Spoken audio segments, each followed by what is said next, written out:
hikmah dari turunnya Al-Quran ini, itu tadi ada perubahan tanpa amal, kehidupan dunia hanyalah sia-sia dan kehidupan akhirat akan mengalami kehancuran.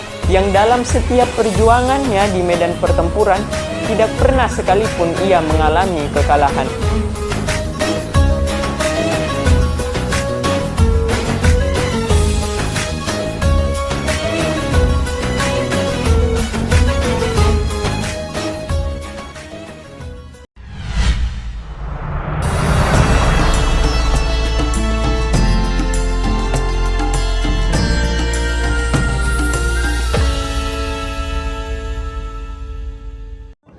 Bismillahirrahmanirrahim. Assalamualaikum warahmatullahi wabarakatuh. Alhamdulillahirabbil alamin. Allahumma shalli ala Muhammad wa ala alihi wa sahbihi ajmain. Segala puji hanyalah milik Allah, Tuhan yang menguasai semesta alam. Dialah Allah yang Maha Pengasih lagi Maha Penyayang. Dialah Allah yang Maha menghidupkan dan Maha mematikan, serta Dialah Allah yang Maha menguasai atas segala sesuatu. Salawat menyertai salam kita hanturkan kepada Habibina wa Syafi'ina wa Maulana Rasulullah Muhammad sallallahu alaihi wasallam yang menjadi tauladan dalam setiap aspek kehidupan. Sahabat man yang dicintai oleh Allah Subhanahu wa taala, seperti yang kita ketahui, imam-imam mazhab sangatlah banyak. Namun hanya 4 diantaranya yang terkenal, yaitu Imam Syafi'i, Imam Hanafi, Imam Hambali, dan Imam Maliki. Pada kesempatan ini, saya akan menceritakan kisah perjalanan Imam Syafi'i menuntut ilmu. Imam Syafi'i adalah pendiri mazhab Syafi'i, yaitu mazhab fikih dalam Sunni yang sangat banyak mengikutnya. Salah satunya di Asia Tenggara, yaitu Indonesia. Imam Syafi'i juga merupakan satu-satunya imam mazhab dari keturunan Quraisy yang nasabnya tersambung kepada Rasulullah Shallallahu Alaihi Wasallam melalui Abdul Manaf. Banyak orang yang tidak mengetahui nama lengkap Imam Syafi'i.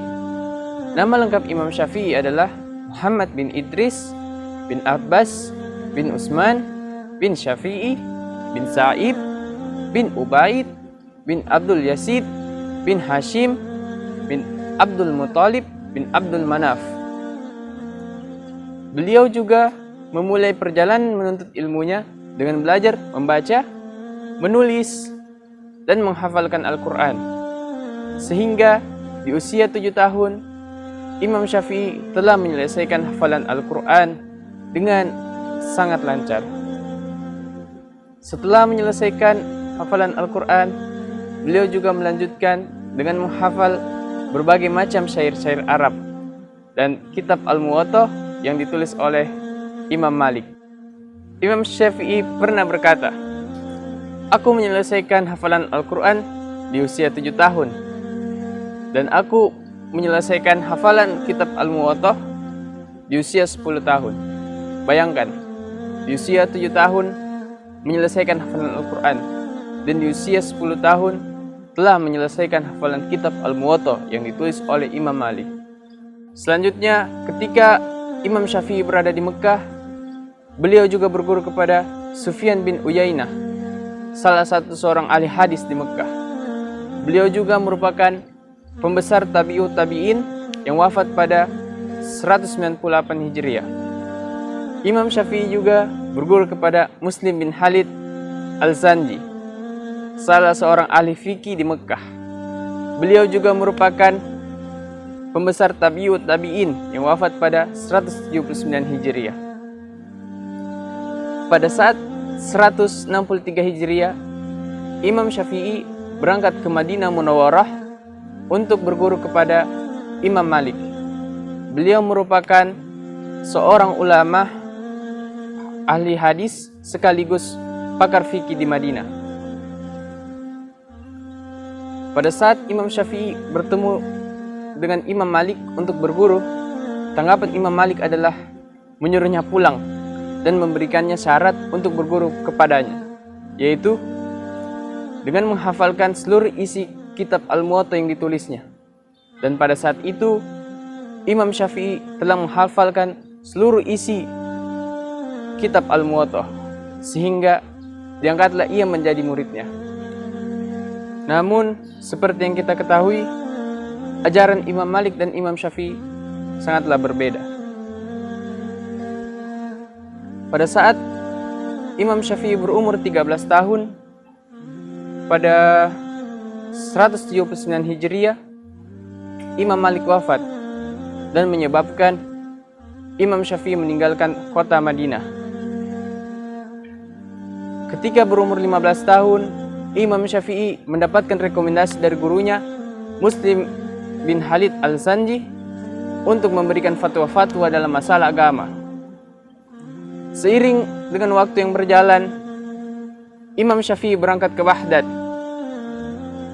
Selama di Baghdad, beliau berhasil menuliskan kitab baru dalam usul fikih, yaitu yang dikenal dengan kitab Al-Rizalah, dan dalam bidang fikih yang dinamakan dengan kitab Al-Hujjah.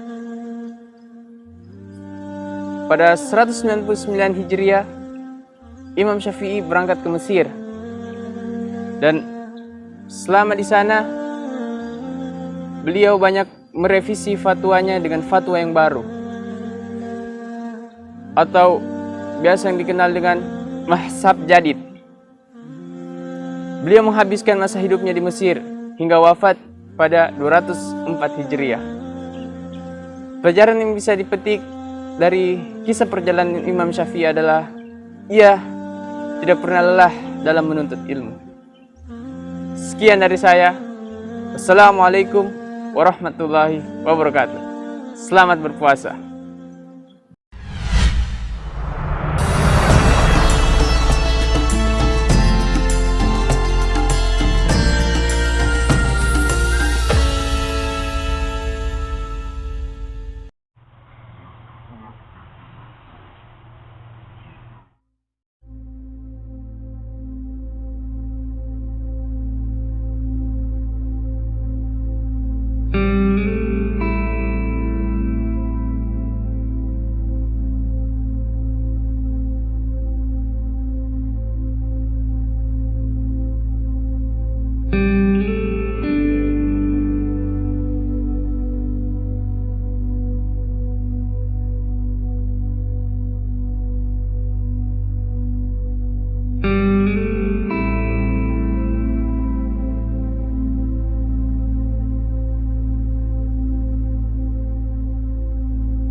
Apa kabar Kak?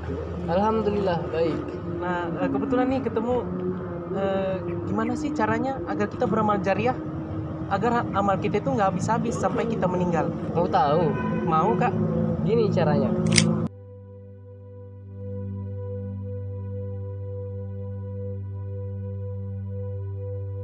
Salurkan donasi terbaik Anda untuk pembangunan Masjid Husnul Khotimah melalui rekening 001010030030228.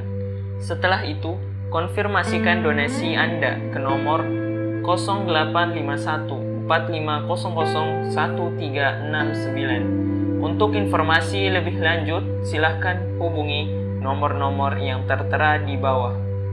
Barang siapa yang membangun masjid karena Allah, maka Allah akan membangunkan baginya rumah atau istana di surga. Yuk berdonasi.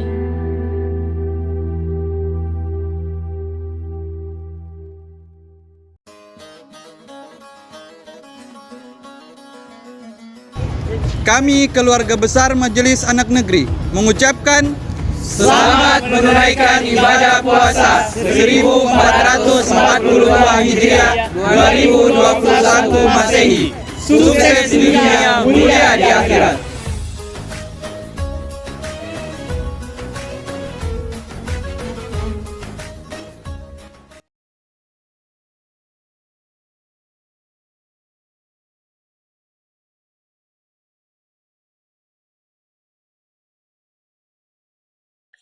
Allahu Akbar, Allahu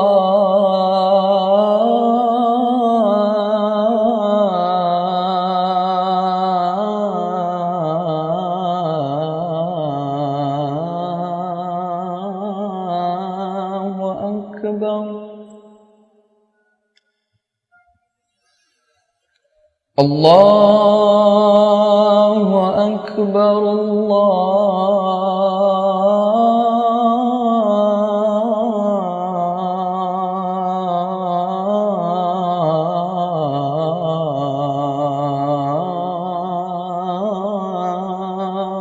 Akbar.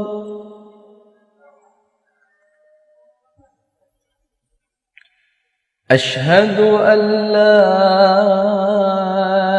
ilaha illallah.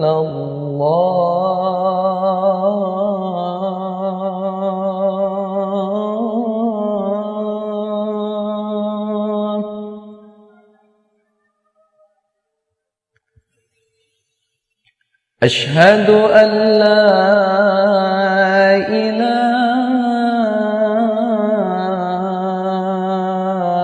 illallah.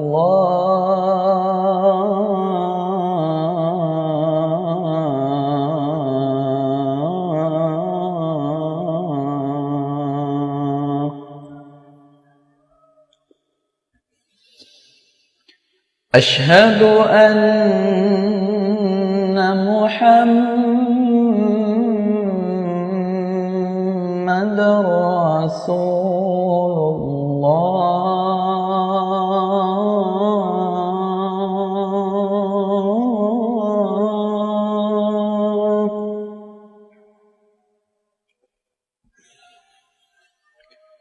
Ashhadu anna Muhammadar Rasulullah.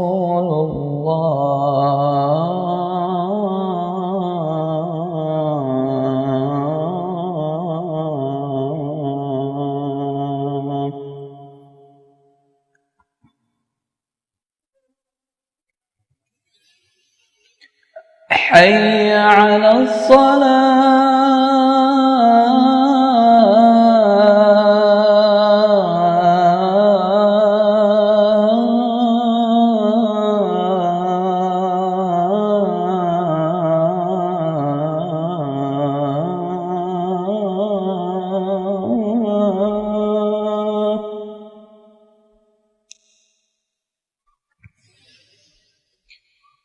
حي على الصلاة.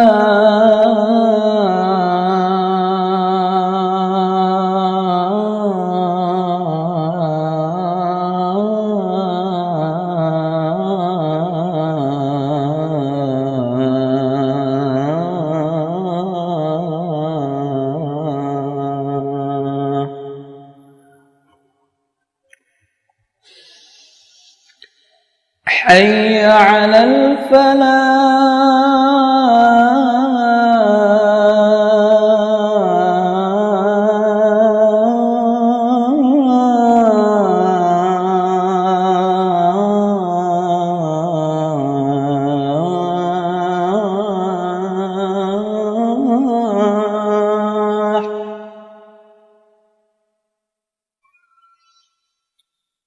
حي على الفلاح.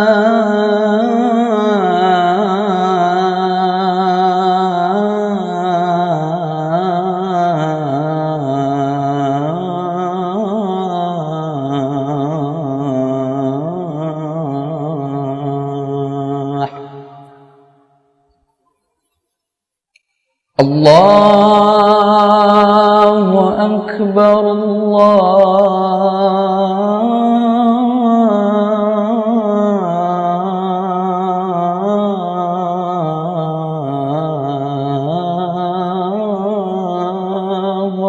أكبر لا